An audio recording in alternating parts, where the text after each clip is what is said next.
करी सौन्दर्य रत्नाकरी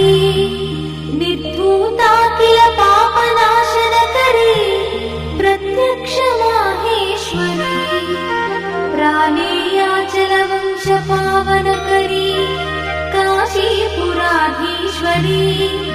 भिक्षां देहि कृपावलम्बनकरी मातान्नपूर्णा